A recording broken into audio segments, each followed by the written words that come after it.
माननीय गृह मंत्री जी।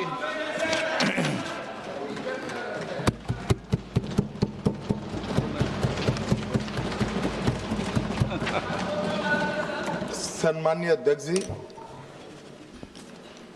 पूरी चर्चा पर सरकार का जवाब तो कल मैं दूंगा, परंतु अब तक जो चर्चा हुई है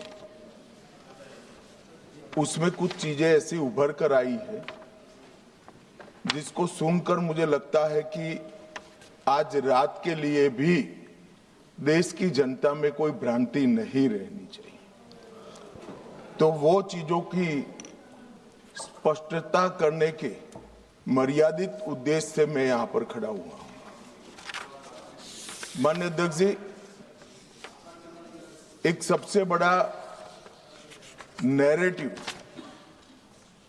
खड़ा किया जा रहा है, भ्रांति फैलाई जा रही है कि ये जो 3 विधेयक है, संविधान संशोधन विधेयक और 2 कानून, डिलिमिटेशन का और संघ क्षेत्र के चुनाव के कानून में बदलाव, वो आने से दक्षिण की क्षमता लोकसभा में बहुत कम हो जाएगी और हमारे दक्षिण के राज्यों को बहुत बड़ा नुकसान होगा।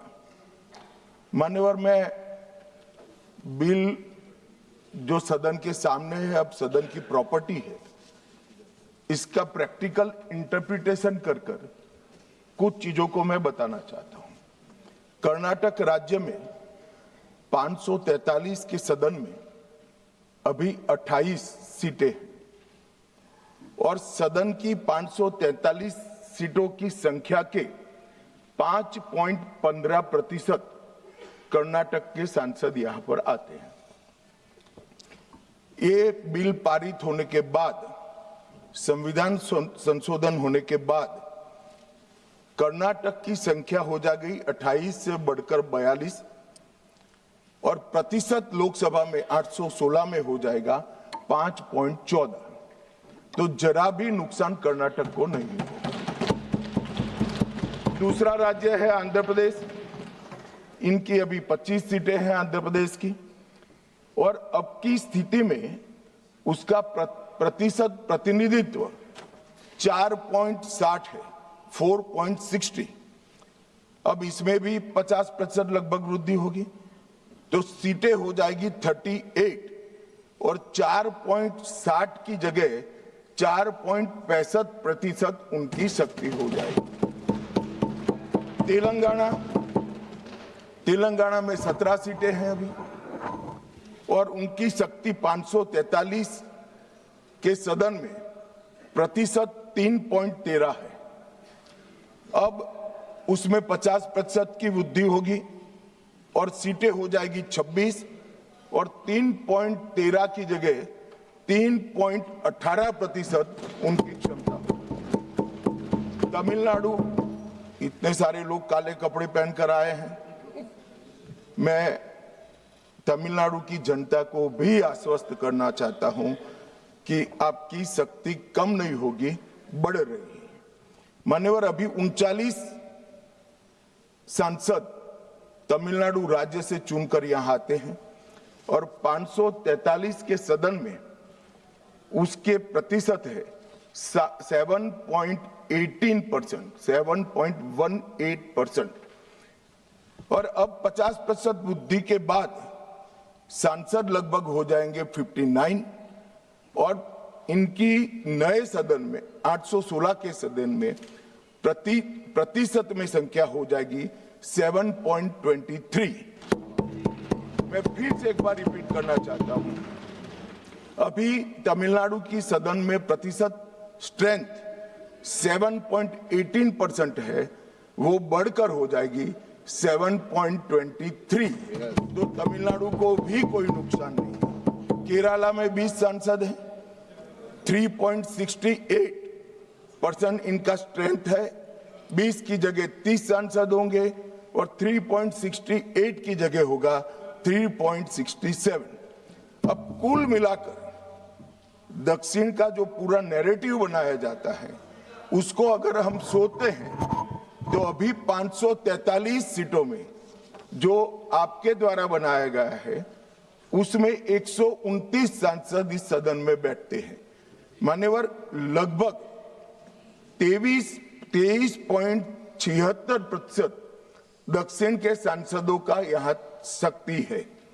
अब 50% वृद्धि होने के बाद 129 की जगह 195 सांसद बैठेंगे और उनकी शक्ति 23.97% मतलब 24% होगी।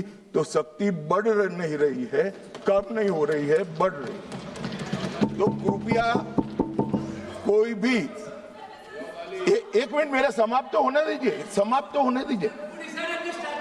अरे पर समाप्त तो होने दीजिए। अरे पर बीच में कैसे करेंगे आप? मैं अभी बैठ जाइए, उसका भी जवाब देता हूं। आपको जवाब चाहिए ना, देता हूं।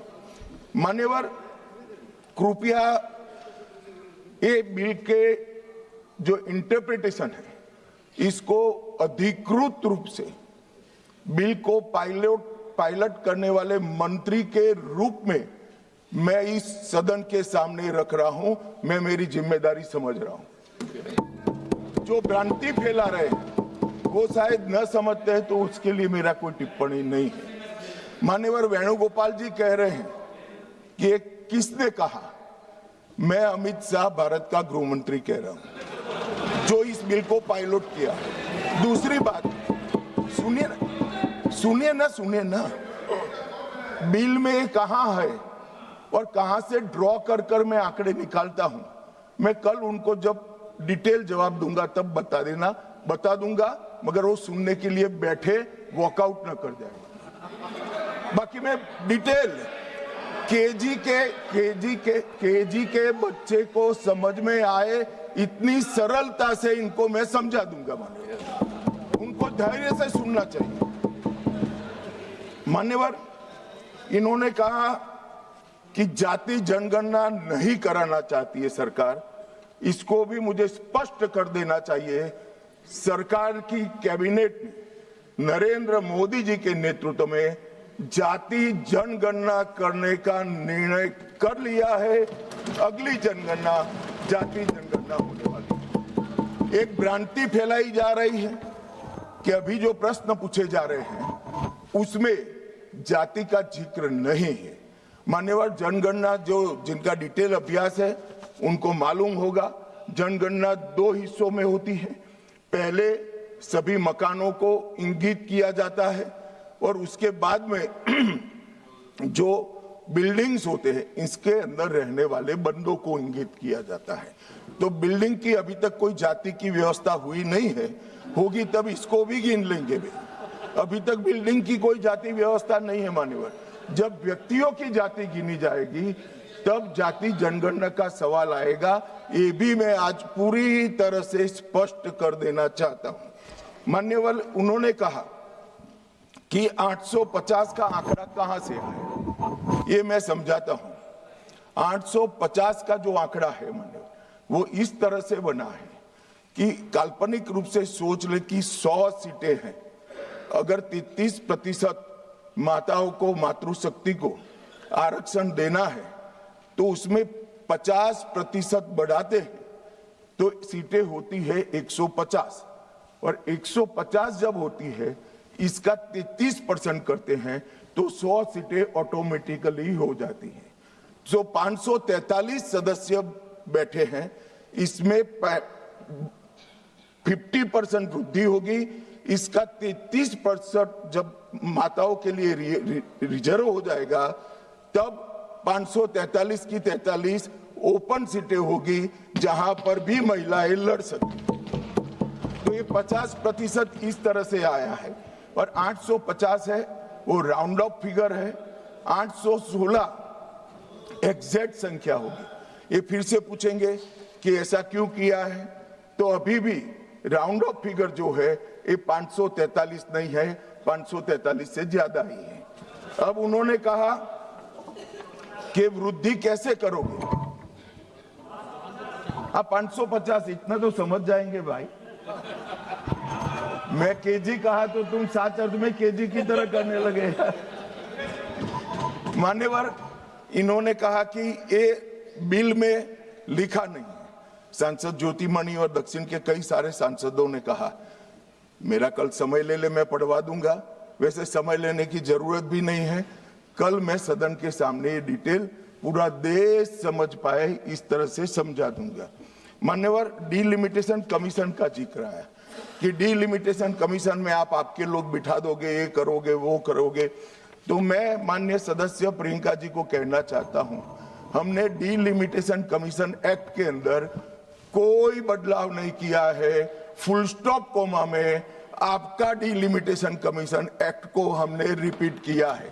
अगर आपने उस वक्त मैनिपुलेशन किया है तो मैं इतना कह सकता हूं, आप कह रही हो कि इससे मैनिपुलेशन होगा, तो आपने अगर उस वक्त ये एक्ट का उपयोग कर कर मैनिपुलेशन किया होगा तो मैं इतना कर सकता हूं कि हम नहीं करेंगे और मैं कुछ नहीं कह सकता। मान्यवर, एक वाक्य आया कि तमिलनाडु बंगाल में चुनाव हो रहे हैं और ये नया एक्ट आ गया।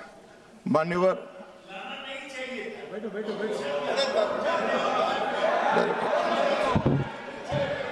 मान्यवर, मैं स्पष्टता से कह देता हूं कि ये डीलिमिटेशन कमीशन की जो रिपोर्ट तभी लागू होगी जब पार्लियामेंट इसको स्वीकार करके करेगी और राष्ट्रपति महोदय इस पर अपना मंजूरी का मोहर लगाएंगी।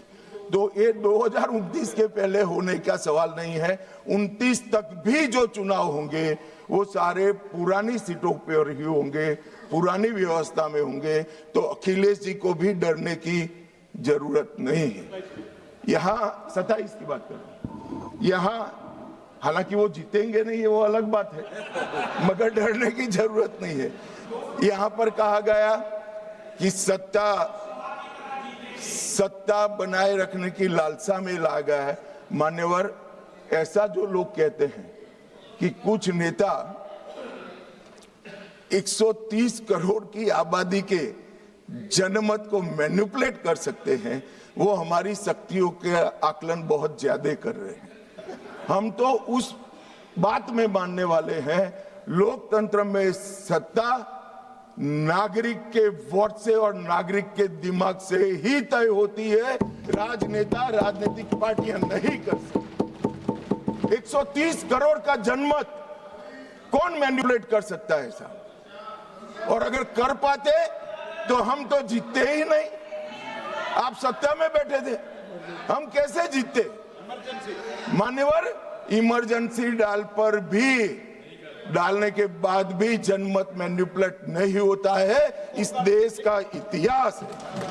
और जहां तक लोकतंत्र को खत्म करने की बात करी है, मैं भारतीय जनता पार्टी के कार्यकर्ता के नाते, इस सदन में एक सांसद के नाते कहता हूं, किसी की भी ताकत नहीं है इस देश से लोकतंत्र को खत्म करने की।